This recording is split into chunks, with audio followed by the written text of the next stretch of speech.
Shalom, selamat malam saudara terkasih dalam Tuhan.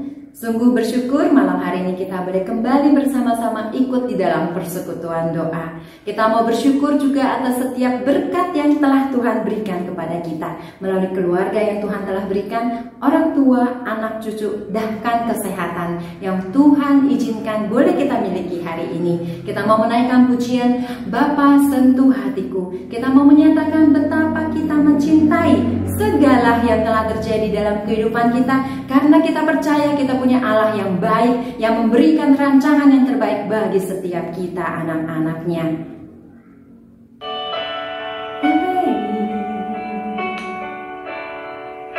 Segala yang telah terjadi, tak pernah sendiri hadapi hidup ini, selalu menyertai. Betapa ku menyadari di dalam hidupku ini, Kau selalu memberi rancangan terbaik oleh karena kasih.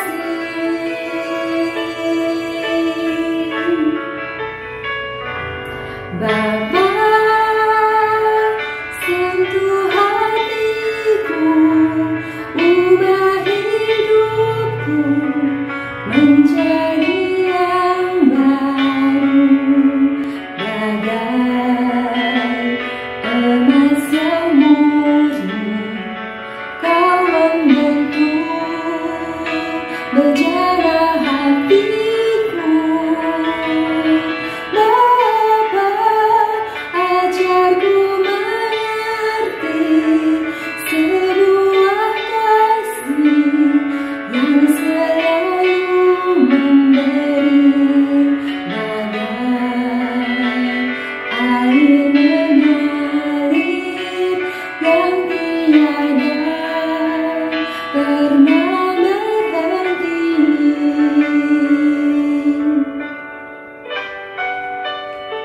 Bapa, inilah kami Tuhan. Kami mau membawa hati kami. Bentuklah hati kami seturut kehendak-Mu. Berikanlah kami Tuhan hati yang boleh mengerti.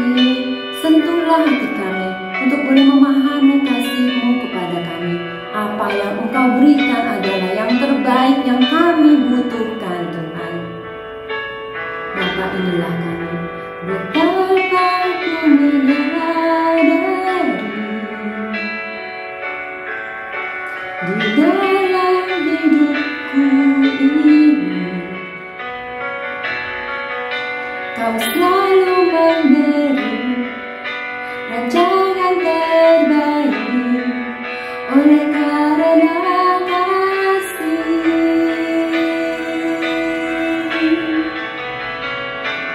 Bapa, sentuh hatiku, ubah hidupku menjadi yang baru, bagai emas yang murni. Kau membentuk bejana hatiku.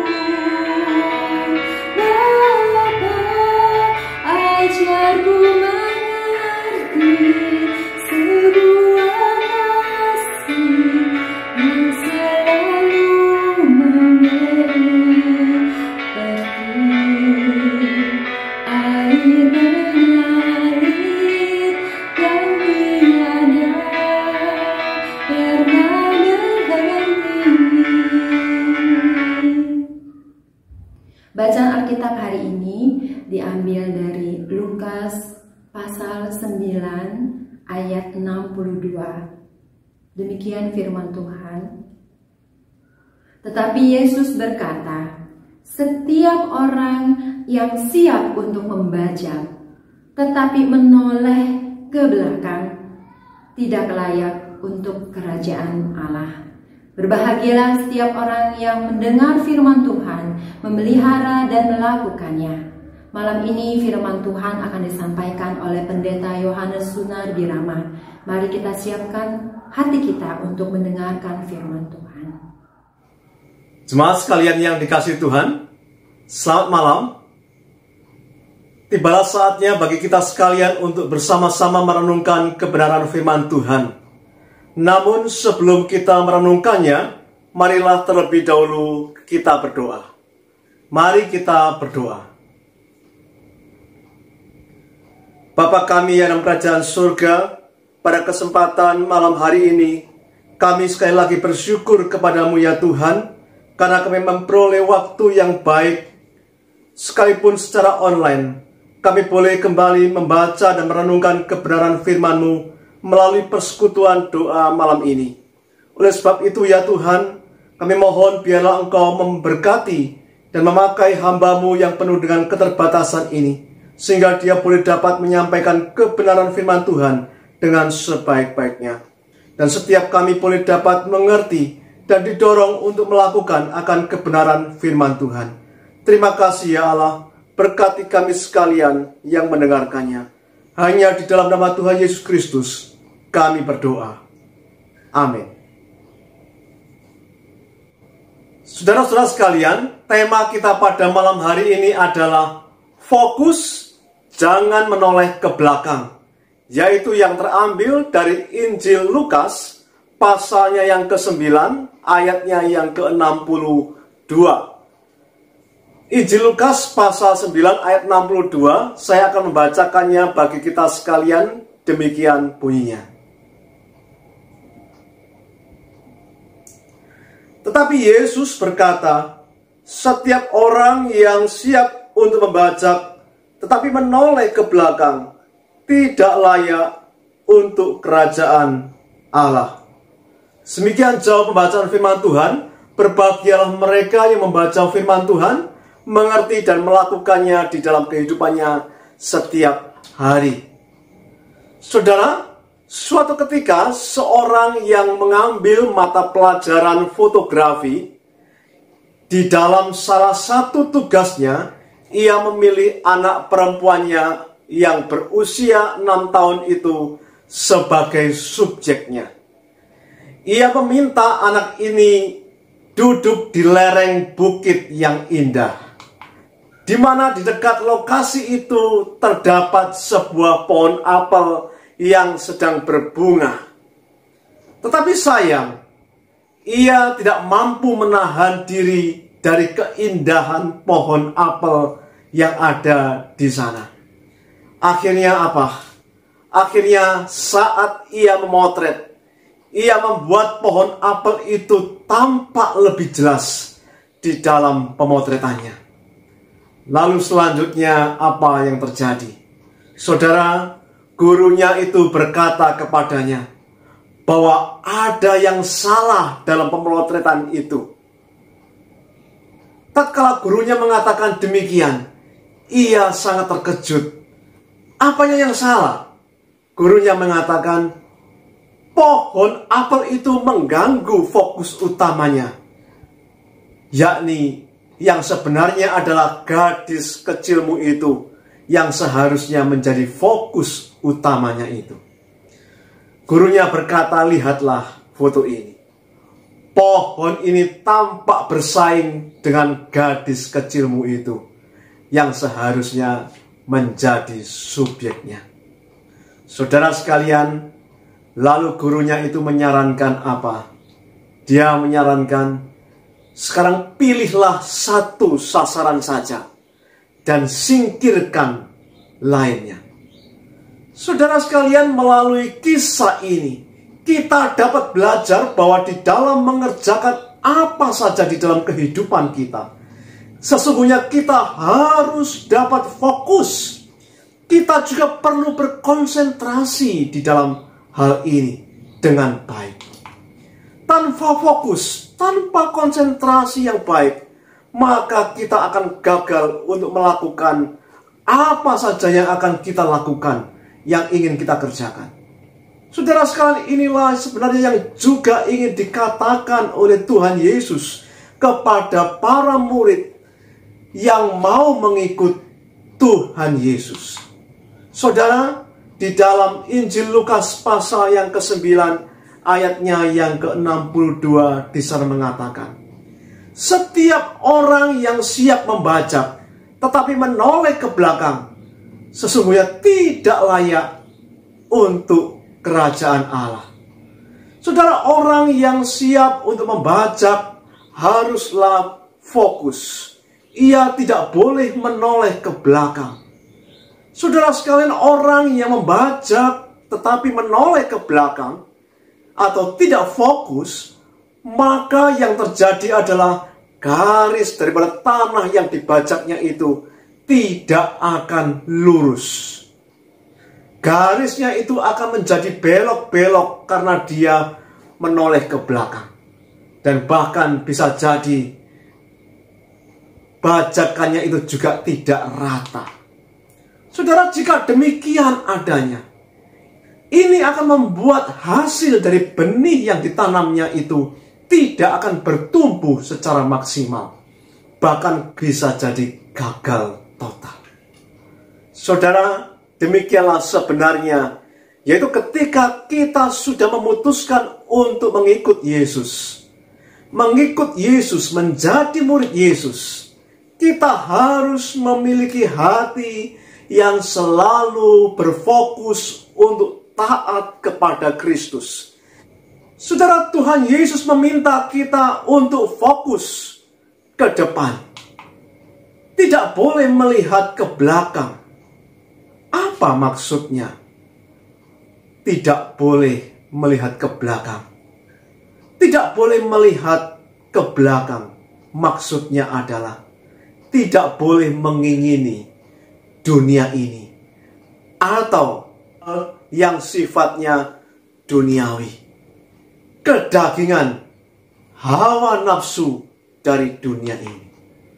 Saudara sekalian, dunia dan segala keinginan dunia ini sebenarnya selalu menggoda dan ingin menarik hidup kita untuk mengalihkan perhatian kita daripada pandangan kita kepada Kristus. Saudara sekalian, harta, kekayaan, uang, jabatan, prestasi, kehormatan, kekuasaan, bahkan kenyamanan dan kesenangan daripada kehidupan dunia ini, bukankah seringkali menjadi sesuatu yang bisa mengubah iman kita, fokus kita kepada Tuhan? Saudara sekalian, memang kita tidak dapat menyangkali bahwa kita sebenarnya juga perlu akan harta. Kita perlu uang. Kita juga perlu berprestasi, memiliki kehormatan, kenyamanan hidup. Tetapi ketika itu tidak lagi membawa hidup kita berkenan kepada Tuhan, yang telah juga mengalihkan fokus kita kepada Tuhan, sehingga kita tidak lagi taat kepada Tuhan sebagai muridnya, maka disitulah sebenarnya Tuhan meminta kepada kita untuk melepaskan semuanya itu dan beralih kembali memandang ke depan. Saudara sekalian, mengapa demikian? Karena semua itu akan menghancurkan hidup kita. Saudara, inilah sebenarnya yang terjadi di dalam kehidupan istri Lot. Saudara, di dalam Injil Lukas pasal 17 ayat 32, di sana Tuhan mengatakan, ingatlah akan istri Lot.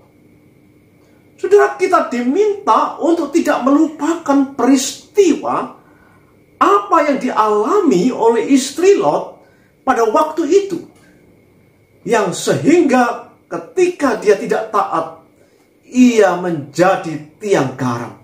Mengapa, saudara sekalian, istri Lot itu menjadi tiang garam? Saat Tuhan akan menghukum kota Sodom dan Gomora, sebenarnya Tuhan sudah berpesan kepada keluarga Lot.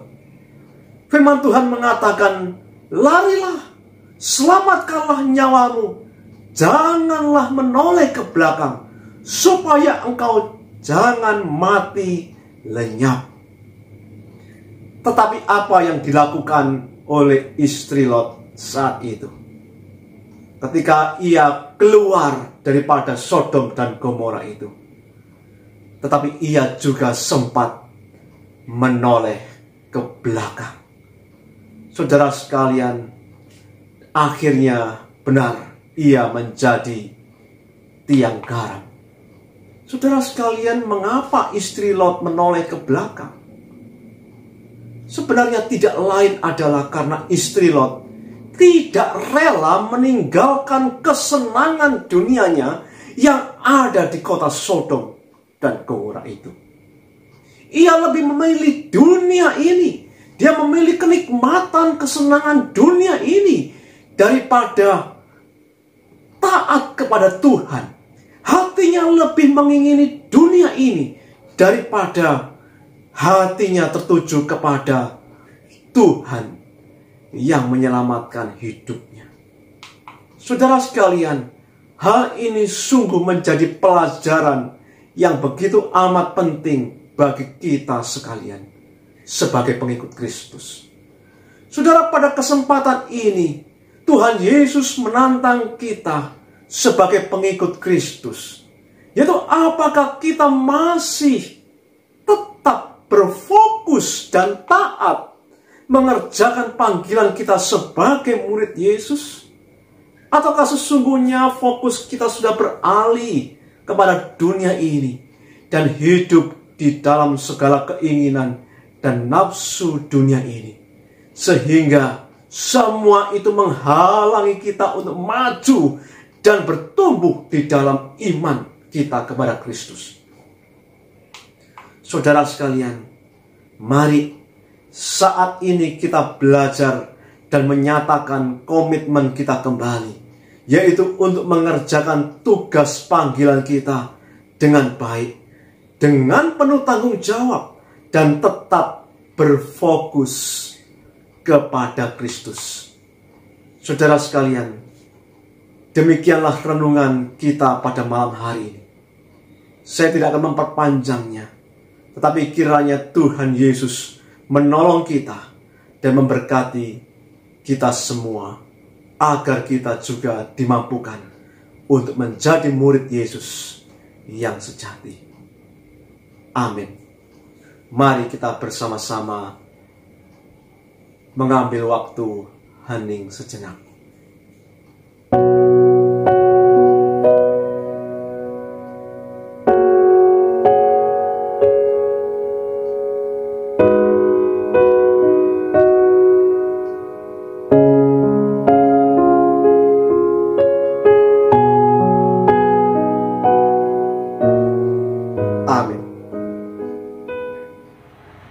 Terima kasih untuk firman yang telah diberikan oleh hamba-Nya. Mari kita merespon firman Tuhan. Kita mau menaikkan pujian, pertolongan-Mu. Hatiku tenang ya Tuhan ketika kami dekat kepadamu. Kaulah jawaban hati kami. Biarlah Tuhan, kami boleh senantiasa meyakini bagaimana Engkau telah mengikat hati kami.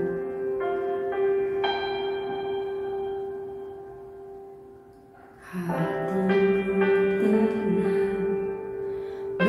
tenang berada dekatmu, Kaulah jawaban hidupku.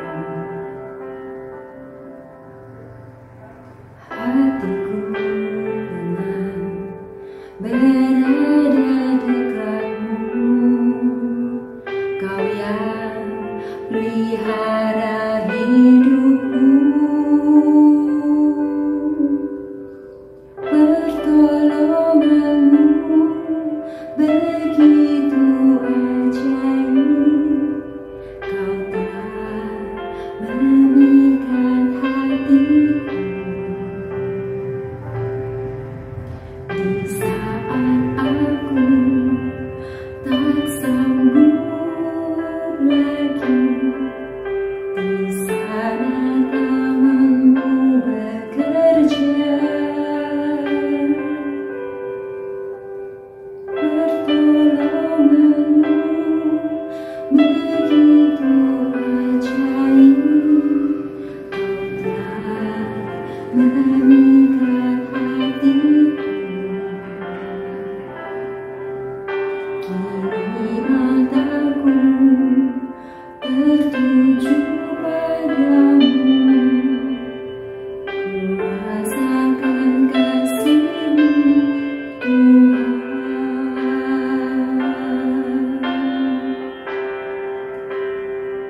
Mari kita bersama-sama berdoa untuk beberapa pokok doa syafaat. Mari kita berdoa. Bapa kami yang di surga, pada saat ini kami ingin berdoa bagi bangsa dan negara kami. Sebagaimana keadaan dunia hari ini, demikian jugalah keadaan negeri kami Indonesia ini. Perang Soviet, Ukraina, pandemi yang masih belum tuntas, sementara perkembangan ekonomi menjadi masalah besar bagi masyarakat hari ini. Belum lagi masalah ketahanan dan keamanan, sosial politik yang harus terpelihara. Sebab itu ya Tuhan, kami ingin berdoa dan memohon kepadamu. Pakailah para pemimpin-pemimpin kami, presiden dan wakilnya, beserta dengan seluruh jajaran pemerintah, baik para menteri, DPR maupun DPRD, bahkan kepala daerah dimanapun mereka berada, untuk supaya mereka dapat menangani permasalahan-permasalahan yang ada di dalam negeri ini. Berilah mereka hikmat dan kemampuan, sehingga setiap kebijakan ataupun keputusan dan tindakan yang diambil dapat dijalankan dengan baik dan benar. Demikian juga kami sebagai masyarakat bangsa ini, kiranya juga dapat mendukung program-program pemerintah agar semua apa yang dikerjakan atau dilakukan dapat membawa perubahan dan perbaikan untuk negara kami Indonesia menuju masyarakat adil dan makmur. Terima kasih ya Tuhan. Dengarkanlah seru doa kami. Hanya di dalam nama Tuhan Yesus Kristus kami berdoa. Amin. 我们在天上的阿爸父，满心感谢主，保守看顾我们可以平安顺利的度过。这个时候，让我们有机会围着我们教会的各团契来祷告。我们围着青少团契、姐妹团契、家庭团契、儿童主日学，特别在这充满疫情病毒的时代里，但愿我们教会还有各团契不受到这个拦阻，反而会友们可以更加热心的来侍奉，使到各团契可以更加的复兴兴旺起来。这时候我们也围着我们迦南堂的新计划来祷告。我们教会新的计划宣言就是我们成为基督门徒，预备脱去旧人，穿上新人。但愿这个宣告可以成为我们教会会友或慕道友可以遵行。我相信若是我们可以遵守而且施行在我们的生活当中，那么我们就成了一个有见证的基督徒，成了一个新造的人。感谢主耶稣，垂听我们这不完全的祷告，乃是奉靠主耶稣圣名所求的。阿们。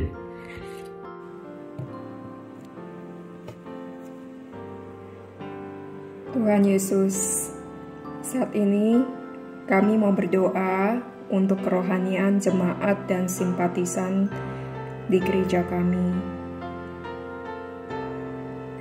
Kami rindu iman dan kerohanian jemaat dan simpatisan boleh makin bertumbuh, boleh makin dikuatkan, dan terus semangat dalam melayani, memberitakan Injil, dan berkarya bagi Kristus.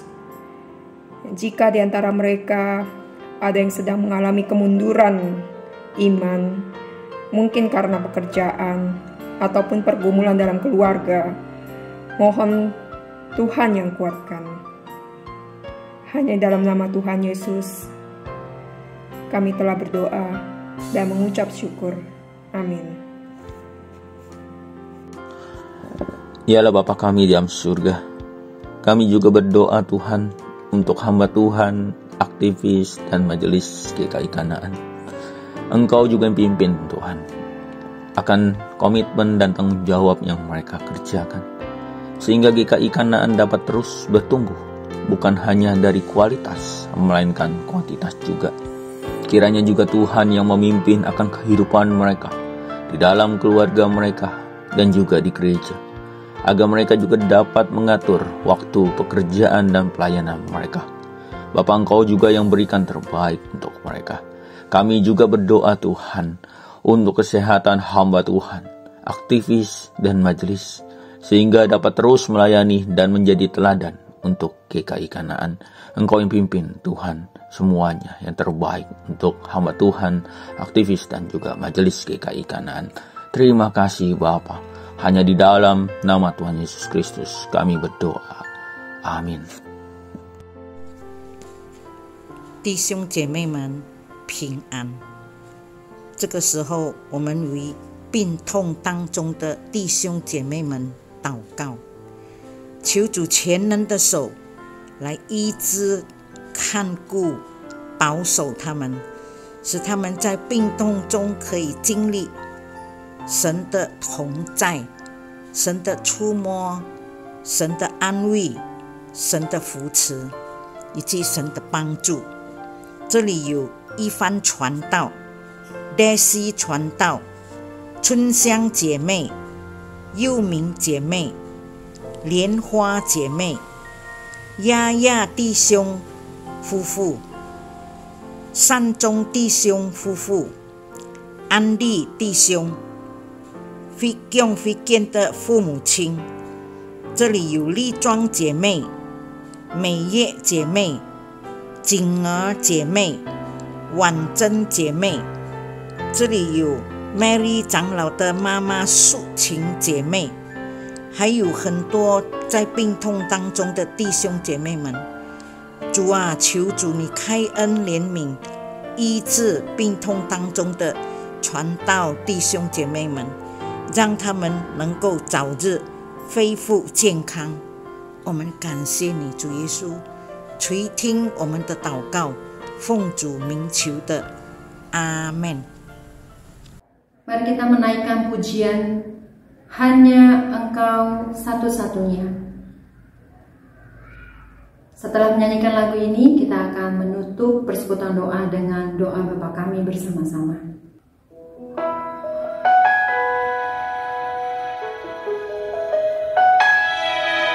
Engkau Tuhan yang setia, waktumu selalu yang terbaik. Engkau Tuhan yang setia, waktumu selalu yang terbaik. Engkau Tuhan sandaranku, dan ku hanya akan berharap padamu.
Bapa kami yang di surga, dikuduskanlah namamu, datanglah kerajaanmu, jadilah kehendak-Mu di bumi seperti di surga.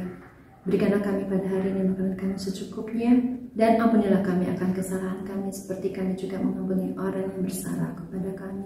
Dan janganlah membawa kami ke dalam pencobaan, tapi lepaskanlah kami daripada yang jahat, karena Engkau yang mempunyai kerajaan, kekuasaan, dan kemuliaan sampai selama-lamanya. Amin. Tuhan memberkati.